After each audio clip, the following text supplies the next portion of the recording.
एक प्रश्न खूपदा विचारला गेलेला आहे 11वी-12वी सीईटीच्या संदर्भात. तर मी अशा विद्यार्थ्यांना या व्हिडिओच्या माध्यमातून एक थोडंसं गायडन्स करू इच्छितो की सीईटी म्हणजे काय आणि सीईटी साठी कशी तयारी केली पाहिजे मी तुम्हाला सांगू इच्छितो. तर सीईटी म्हणजे काय, तर 11वी आणि 12वी मध्ये तुम्ही जे शिकता ते तुमच्या सीईटी मध्ये येतं. ओके, 11वी-12वी काय असतं, आपलं डिस्क्रिप्टिव्ह असतं, ते तुम्हाला लिहावं लागतं. आणि सीईटी म्हणजे काय असतं, ऑब्जेक्टिव्ह असतं, तुम्हाला 4 ऑप्शन असतात, ए बी सी डी, त्यापैकी एक ऑप्शन परफेक्ट असतं. बरोबर आहे. आता हे सीईटी आलं कुठून आहे, तर हे सीईटी तुमचं अवलंबून आहे, डिपेंड आहे तुमच्या 11वी-12वीच्या कोर्सवरच.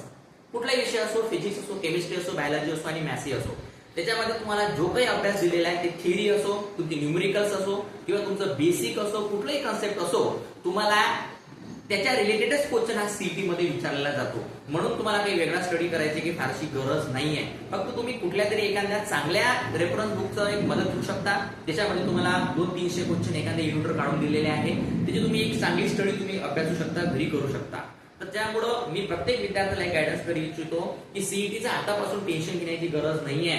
तुम्ही 11वीचे 10 धडे आणि 12वीचे 15 धडे, मी मॅथ्सच्या संदर्भात बोलतो आहे, जर तुम्ही असा 25 युनिटचा जर डिटेल स्टडी केला, प्रत्येक एक्झरसाइज मधला क्वेश्चन व्यवस्थित जर तुम्ही हाताळला, प्रॅक्टिस केली, समजून घेतलं, तर मला असं वाटते का सीईटीचा रिझल्ट तुमचा तसाच येतो. घाबरायची काही गरज नाहीये. आतापासूनच तुम्ही टेन्शन घ्यायला लागलं, सर सीईटी काय, आम्ही सीईटी कशी करू, काही गरज नाहीये. मी सांगतो आहे, फॉर एक्झाम्पल, दुधापासूनच सगळ्या वस्तू बनतात. दुधापासूनच दही बनतं, दुधापासूनच ताक बनतं, ताकापासूनच लोणी बनतं, लोण्यापासूनच तूप बनतं. त्याचप्रमाणे तुमचा जो सिलेबस आहे हा स्टेट बोर्डचा, यापासून तुमचं सीईटी बनतं. त्याच्यामुळे घाबरण्याची तुम्हाला काहीही गरज नाहीये.